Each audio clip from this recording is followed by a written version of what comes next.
रमन सब्जी का ठेला लगाया करता था। बारिश का मौसम आ चुका था। ऐसे में मंडी में सड़ी गली सब्जियां आ रही थी, जिसे मोटे व्यापारी महंगे दाम में बेच रहे थे। घर चलाने का जिम्मा अकेले रमन और उसकी पत्नी मधु के कंधों पर था। शाम हो चुकी थी। रमन सब्जियां बेचकर घर लौटता है। आ गए आप? आपके पास कुछ सब्जियां बची हो तो दे दीजिए, रात के खाने की हरी सब्जी बनानी है। सब्जियां तो बहुत बची हैं, ये लो। रमन ठेले पर से कुछ सब्जियां लाकर मधु को देता है। मधु जब सब्जियों को काटने लगती है तो देखती है कि आधे से अधिक सब्जियां गल चुकी थी और कुछ में कीड़े लगे थे। सारी सब्जियां सड़ी गली हैं, इनकी सब्जी कैसे बनेगी? इसीलिए तो सारी सब्जियां वापस ले आया। इन सब्जियों को कोई खरीदारी नहीं मिल रहा था। आजकल मंडी में ऐसी ही सब्जियां आ रही हैं। बारिश के कारण खेतों में पानी भर गया है, सब्जियां खराब हो रही हैं। मधु रात के खाने में दाल चावल बना देती है और सबको खाना परोसती है।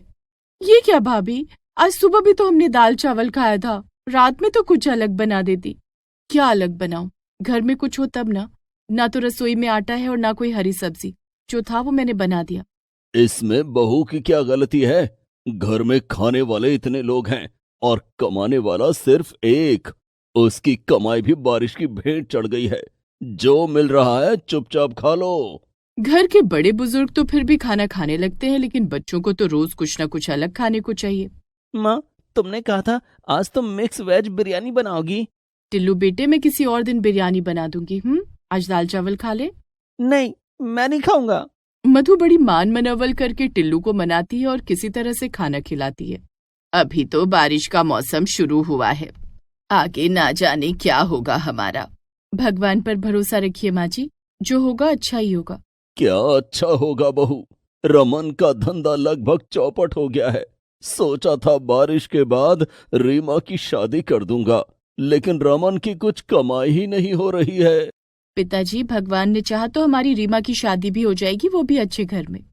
सभी लोग खाना खाकर सो जाते हैं। दूसरे दिन रमन सब्जी का ठेला लेकर सड़क पर निकलता है। तभी उसे बिरयानी की खुशबू आती है। ये तो बड़ी अच्छी खुशबू है, लगता है कहीं बिरयानी बन रही है। रमन ठेला लेकर थोड़ा आगे बढ़ता है तो देखता है कि एक ठेले पर लिखा है बिरयानी वाला। एक व्यक्ति वहां बिरयानी बना रहा था। भाई, तुम्हारी बिरयानी की खुशबू बहुत दूर दूर तक आ रही है। लगता है काफी स्वादिष्ट बिरयानी बनाते हो। हाँ, मेरी बनाई हुई बिरयानी खाने के लिए दूर दूर से लोग आते हैं। क्या मुझे थोड़ी सी बिरयानी मिलेगी?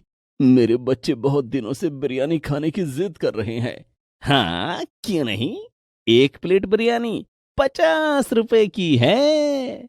उसकी बात सुनकर रमन कुछ सोचने लगता है। क्या बात है, किस सोच में पड़ गए? मेरे पास पैसे नहीं है, लेकिन तुम चाहो तो कुछ सब्जियां रख लो।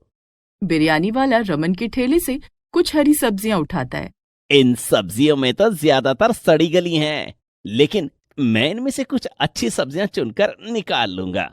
मैं तुम्हें इसके बदले में बिरयानी देता हूँ। बिरयानी वाला एक प्लेट बिरयानी पैक करके रमन को देता है।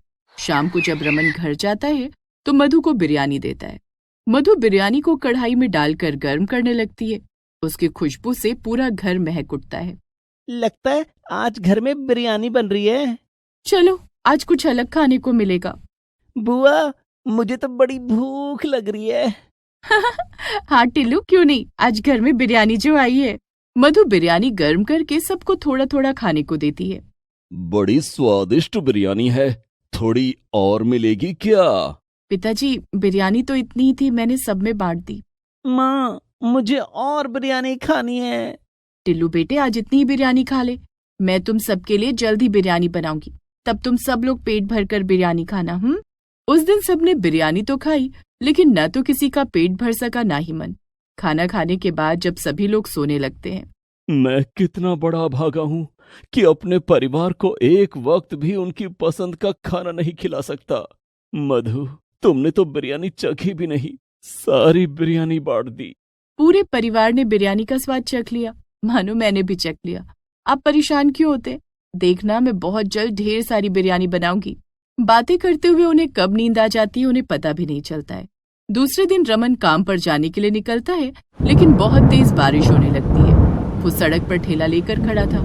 बारिश में वो खुद भी भीग जाता है और उसकी सारी सब्जियां भी भीग जाती हैं। जैसे ही वो घर पहुंचता है, मधु, जल्दी से ठेले पर की सारी सब्जी उतार लो, नहीं तो वो किसी काम की नहीं रहेंगी। मधु ठेले पर से सारी सब्जियां उतार लेती है, लेकिन सब्जियां अब किसी काम की नहीं बची थी। ये सब्जियां खाने लायक नहीं है, रात के खाने में क्या बनाऊं? मधु को कुछ समझ नहीं आता है तो वो सबके लिए गीले चावल बना देती है। कल जो थोड़ी सी बिरयानी खाई थी उसका स्वाद अभी तक जुबान पर है। ये गीले चावल अब नहीं खाए जाएंगे। माँ जी, आज आप गीले चावल खा लीजिए, मैं आप लोगों के लिए कल बिरयानी जरूर बना दूंगी। सच में माँ, तुम कल बिरयानी बनाओगी? हाँ टिल्लू, मैं कल सबके लिए बिरयानी बनाऊंगी।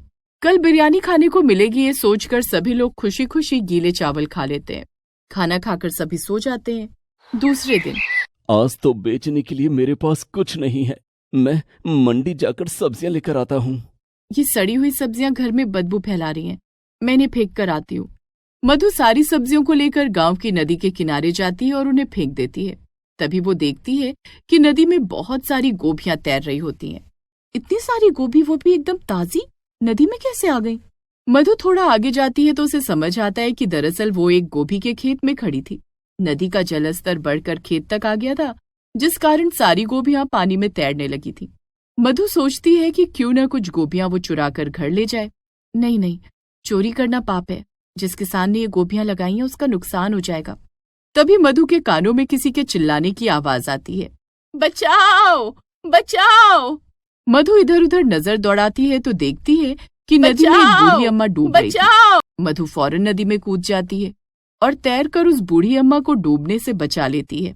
अम्मा, आप कौन हो और यहाँ कैसे आई? बेटी, मैं नदी के किनारे रहती हूँ। ये गोभी की खेत मेरी है। नदी का जलस्तर बढ़कर यहाँ तक आ गया, जिसमें मेरा खेत और मेरी झोपड़ी दोनों डूब गए। अम्मा, अब आप कहाँ रहेंगी? आप मेरे साथ मेरे घर चलो। मेरी सारी गोभियां पानी में बर्बाद हो जाएंगी, तू इन्हें तोड़कर अपने घर ले चल। मधु सारी गोभियां तोड़कर अपने साथ घर ले आती है। बूढ़ी अम्मा भी मधु के साथ उसके घर आती हैं। इतनी सारी गोभियां? बहू, तेरे पास इतनी सारी गोभियां कहाँ से आई? और ये कौन है? मधु घर वालों को सारी बात बताती है। आप लोगों का बहुत बहुत धन्यवाद। उस दिन रमन जब मंडी से घर आता है तो बड़ा परेशान था। क्या बात है, आप बहुत परेशान लग रहे हैं? क्या करूं, मंडी में बिकने वाली सब्जी खरीदने के लायक नहीं है। समझ नहीं आ रहा कि बाजार में क्या बेचूंगा। आपको परेशान होने की कोई जरूरत नहीं है, हमारे पास बेचने के लिए बहुत सारी गोभियां हैं। मधु रमन को दिन की सारी घटना बताती है। दूसरे दिन रमन अपने ठेले पर ढेर सारी गोभियां लेकर बेचने जाता है। मधु कुछ गोभियां घर में रख लेती है। आज मैं आप सबके लिए गोभी बिरयानी बनाऊंगी। गोभी की बिरयानी? मजा आ जाएगा। उस दिन हमने थोड़ी थोड़ी बिरयानी खाई थी, लेकिन आज तो माँ बहुत सारी बिरयानी बनाएगी, है ना बुआ? हाँ टिल्लू, आज हम पेट और मन भरकर बिरयानी खाएंगे। मधु गोभी बिरयानी बनाने लगती है। रात हो जाती है। रमन भी काम से घर लौट आया था। सभी लोग खाना खाने बैठते हैं। मधु सबकी प्लेट में गोभी बिरयानी परोसती है। तभी जोर जोर से बारिश होने लगती है। अच्छा हुआ मैंने सारी गोभी बेच दी, वरना बारिश में भीगकर वे खराब हो जाती। वे सभी गोभी बिरयानी खाने ही वाले थे कि किसी ने उनके दरवाजे पर दस्तक दी। रमन ने दरवाजा खोला तो बाहर एक व्यक्ति खड़ा था। देखने से वो काफी अमीर लग रहा था। बारिश में हमारी गाड़ी गड्ढे में फंस गई है, क्या आप हमारी मदद कर सकते हैं? हाँ हाँ, क्यों नहीं। रमन गाड़ी के पास जाता है तो उसमें उस व्यक्ति की पत्नी और बेटा दोनों बैठे हुए थे। रमन उन दोनों को अपने घर ले आता है और फिर गड्ढे में से गाड़ी बाहर निकाल देता है। आपका बहुत बहुत धन्यवाद, अब हम लोग चलते हैं। बाहर बहुत तेज बारिश हो रही है और रात भी हो गई है।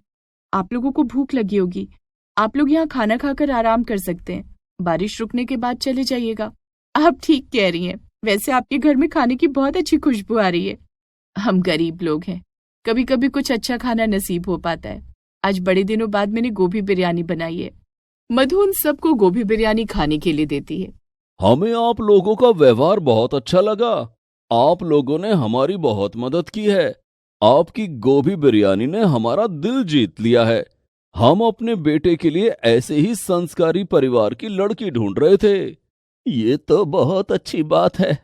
लेकिन हम लोगों के पास आपको देने के लिए कुछ नहीं है। हमें कुछ चाहिए भी नहीं, बस बारातियों का स्वागत गोभी बिरयानी से कर दीजिएगा। सभी लोग हंसने लगते हैं और इस तरह मधु की ननद की शादी अमीर परिवार में हो जाती है।